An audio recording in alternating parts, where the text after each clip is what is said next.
Hi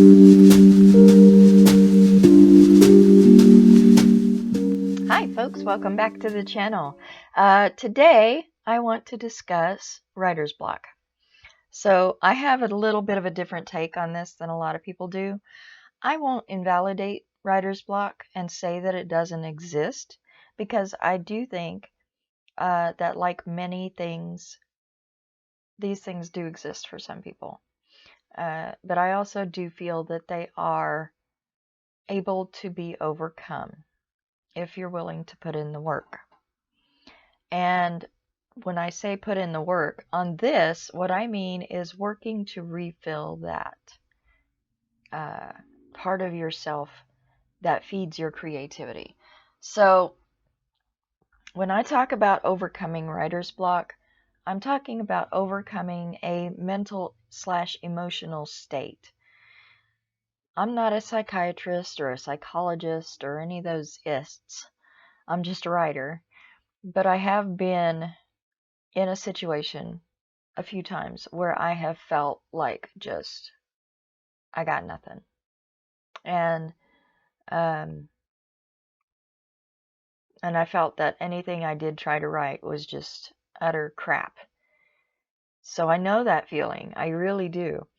And sometimes you just got to write through the crap. So that's one solution. Actually, it's just the first step. So my solution for writer's block involves a few different things.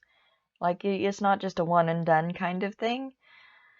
My solution for writer's block involves a series of steps, and the first of those steps is write anyway. Don't care what you write. Write your journal, shopping list, write song lyrics, write whatever, anything. Just get those fingers moving or that pen moving and just write anything. That's just step one, and do that religiously until you're writing every day. I'm not saying you have to continue writing every day, because Lord knows I don't. I do have a firm writing practice, and when I am writing, I'm writing full time. Like, I write for hours at a time and days at a time. So I have an on-off switch. I'm not one of those writers that writes every single day, unless you count my journal. And I do that mostly every day.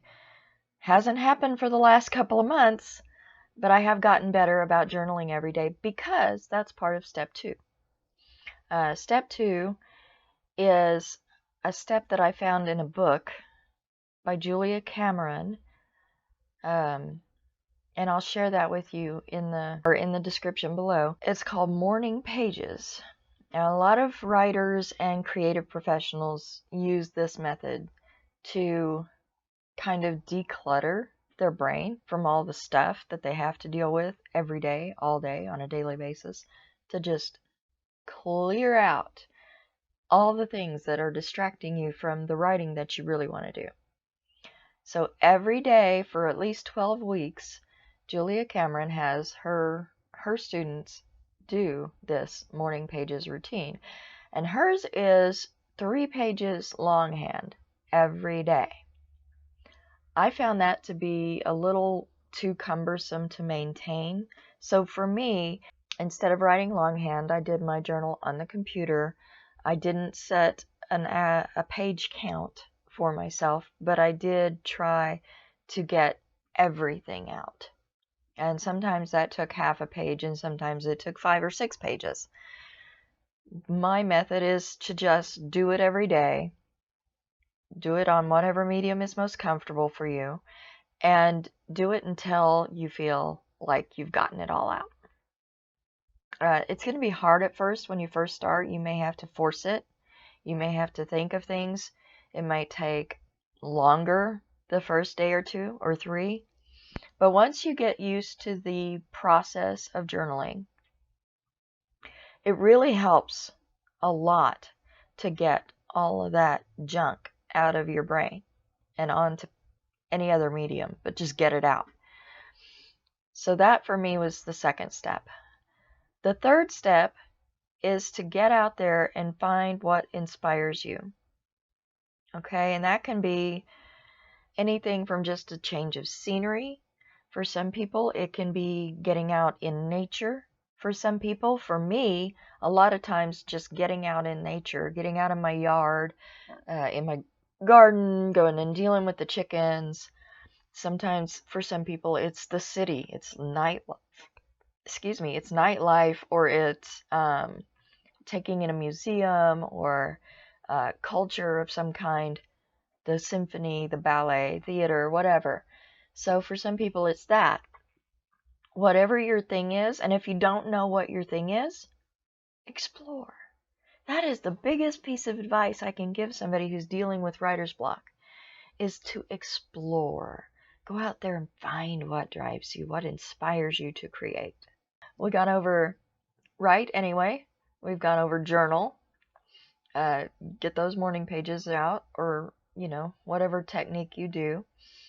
Go out and find what inspires you. And the fourth thing is take notes.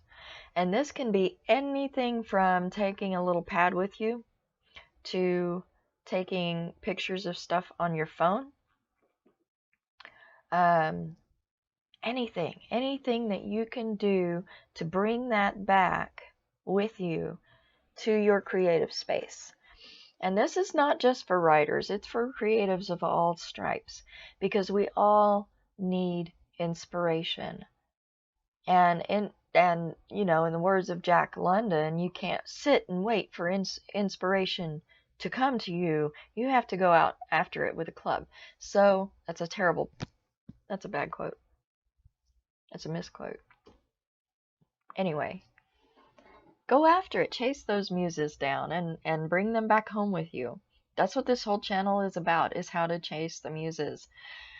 We'll have other things too, like, how to do things like rendering character or all those things for writers. But also, I want to branch that out, because writers don't just write. Writers are whole people. And we often create in other media. And if you don't yet, I would suggest that as maybe a step 5. Create in other media. Get to make videos or make jewelry. I do both of those things.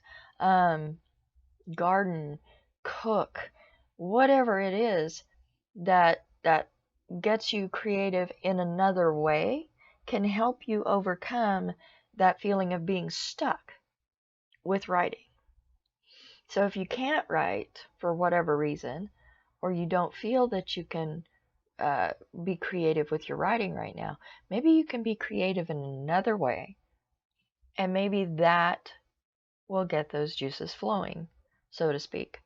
So a step 5 could be create in another medium.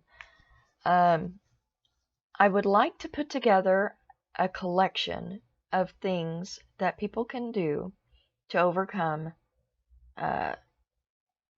being stuck with their creativity.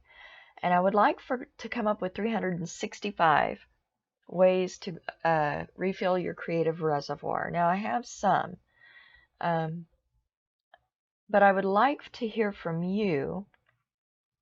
Also, what do you do? I would love to hear what you do to help overcome those feelings of being stuck, overcoming writer's block or creative block of any kind. So if you want to drop those in the comments, I would love to hear those things. I would love to hear any questions, or if you need advice on anything in the writing department or the creativity department. That's what I'm here for. This is my way of giving back to the community that has fed me and supported me for all these years. And I want to be there for you now. So give me those comments. Let me know what you want. Let me know what you need. And I would be honored to help you with what I can. Thank you so much for being here. It has been a great pleasure to be here for you today. Thank you so much. Until next time, be safe, be well, and we'll see you.